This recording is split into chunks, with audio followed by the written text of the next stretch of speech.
Lombardi Trophy. Who will rise and who will ultimately fall? We was catching him, unlike Aguilar. We have every snap, pass, and run covered for you with the best voices on television. Thinking that you were gazing? So for all the best NFL debate, don't miss First Take every weekday at 10 a.m. Eastern. What's going on, everybody? Welcome back to First Take. We're coming to you live from above the Heineken River deck here at Pier 17. It was a rough Sunday night for two of Big D's biggest stars against that Saints defense. Zeke had only 35 yards on 18 carries, and with no running game, Dak struggled to get anything going on offense as the Cowboys scored only 10 points in New Orleans. We all know Dak is playing for a new contract. We welcome back Damian Woody to the desk. Damian, I want to start with you. Should the Cowboys pay Dak top quarterback money? No. No, they should not. I want to ask you guys a simple question. Okay. If Dak Prescott were to hit the free agent market, you think a team would pay him the top of the market at the QB position? I do. No. I do. I do. If they needed a quarterback? No, I do not think a team would pay Dak Prescott, make him the highest paid quarterback in the National I Football. wouldn't, but I think a team would. I don't see that happening. You're talking about $35 million per year. I don't see that happen. Listen, Dak Prescott, I know people want to talk about his record, and his record is pretty damn good. There's no disputing that. But I think also what you got to look at with the Dallas Cowboys is the way that Jerry Jones and company have built the team around Dak Prescott. Mm-hmm. Elite offensive line, although they didn't show it against the Saints. The Saints, bullied them, in that game. Wide receiving core. Trading for Amari Cooper was a big coup for the Dallas Cowboys offense. You got Zeke Elliott in the backfield, an elite defense. So you have all those things going for you. If you're Dak Prescott, last week you played against the New Orleans Saints. Your defense doesn't even give up a touchdown.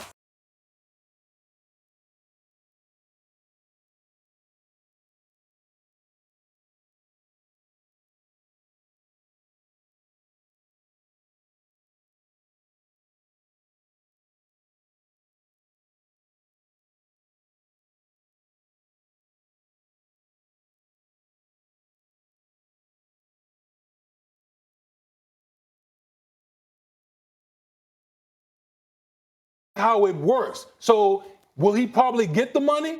Probably. He'll probably get it.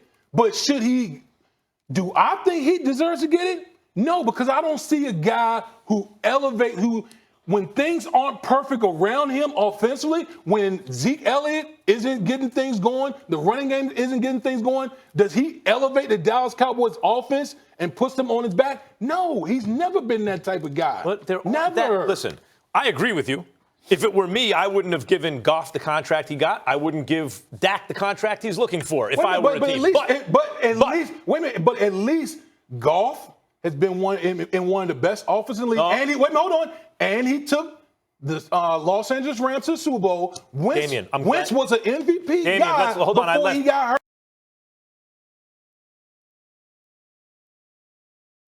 In order to do their thing. Even Aaron Rodgers, unfortunately, has never really had that play-action monster with him. Could you imagine? But Rodgers can elevate past that. Mahomes can elevate past that. We're talking about the most talented quarterbacks of all time. Everyone else pretty much needs a running game, right? So if you stop that, they're going to look ordinary. But actually, Dak usually comes through under pressure. Dak has a winning record partly because he's good on third down. He's big in those big moments. I agree with you.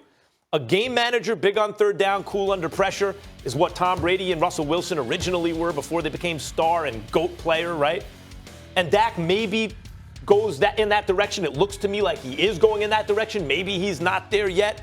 I wouldn't give him the money if I were running a team. But the reality is, based on the market and the way he's played this year, he does deserve what he's looking for. He deserves what he's looking for, Damian Woody. And the bottom line is this. You can sit up there and say, we don't know. I don't have a problem with that. I have a problem with people like you and others who act like we've seen enough and we know definitively what Dak cannot do. The fact of the matter is, working the first 3 years of his professional career under Scott Linehan, it was primarily a run attack. They go where Ezekiel Elliott takes you. You got Kellen Moore in as your new offensive coordinator, first time, first year. He's got things to figure out. Your Dak, you throw for 400-plus yards the first game of the season against the Giants. You didn't have to do that against the Redskins. You beat them. You certainly didn't have to do that against Miami, a game in which you won 31-6. So your first real test came against New Orleans last week. Ezekiel Elliott got his money. He ran for 35 yards. He averaged less than 2 yards a carry. Now, we know what he can do, but the bottom line is that wasn't a good game for him. What do we know about Dak? He's never missed a game. He's 35-17 as a quarterback. He's a two-time Pro Bowler. He's been to the postseason twice. He's won the division twice. And on top of it all, guys within his division, like a Carson Wentz, who no doubt is a big-time talent, he's been hurt. Never even showed up in a postseason game because of his durability issues. And this dude gets $107 million in guaranteed. What I'm saying is this. Do I want to set the market with Dak Prescott? No. Do I want to act like he's the best and make him the highest paid quarterback in the NFL? Hell no. I get that part. But if Carson Wentz deserves $33 million, all right, which is what he's supposedly getting paid, and $107 million in guarantees because of what he's doing or the position, what he's in, what he's been doing in his career, then what the hell does Dak Prescott make? If Jared Goff sitting up there and looks like straight garbage under Jeff Fisher, but then looks lights out against Sean McVay before scaling it back a little bit, and he's had some rough patches, and he gets $110 million, what does Dak Prescott deserve under those circumstances? That's how I'm looking at it. Has Dak Prescott been to Super Bowl? No. Has Dak Prescott ever been mentioned as an MVP candidate like Carson Wentz? No. Do you think Dak Prescott is better than Carson Wentz? I don't think he's better than No, Carson Wentz, he's but not. I think. Wait a minute, Dak is but I do clutch? think. Do you guys think he's clutch? I think he's a clutch I player. think he's a clutch player. Not only that, do. I think he's a clutch player. I think he's dependable and reliable. I think there's something to be said for that. And I also think that, again, last week you're going against the Saints. There's no Michael Gallup there. Amari Cooper was under lock and key by Lattimore, okay? Saints got a great run defense last couple of years. So all I'm saying, you just look at some of the circumstances. Don't get me wrong. He's got to work through it. All I'm trying to say is that in today's game, we're seeing people get paid that don't necessarily deserve it. And I'm saying we can't definitively sit up there and say that about Dak when the man is winning football games and other cats ain't necessarily doing that, but they getting paid. I mean, Matt Ryan, what's he doing? Matt Stafford, what's he doing? Kirk Cousins, what the hell is he doing? And also, if you're the better, listen, I'm not knocking the whole Kirk Cousins or anything like that. But when you're talking about what the resources that the Dallas Cowboys have put around Dak Prescott, but it wasn't always there. Over the years, they put what?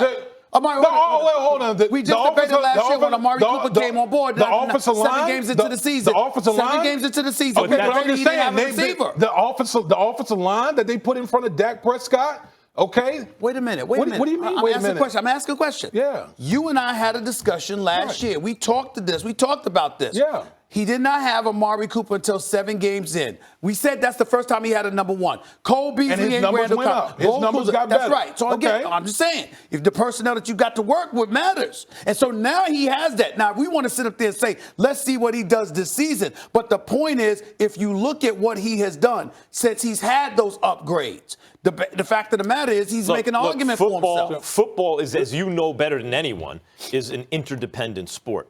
Was Troy Aikman a great quarterback? Was Emmitt Smith a great running back? Yeah. They absolutely benefited from playing behind a great offensive line. That's just the way it is. Of course, Dak benefits. He has everything. A great offensive line, a number 1 receiver, a number 2 receiver, a number 3 receiver with high upside, a veteran tight end who knows what it's about, a great running back. He's even got a dynamic play calling offensive coordinator now. Like, he has everything except for maybe a great head coach, right?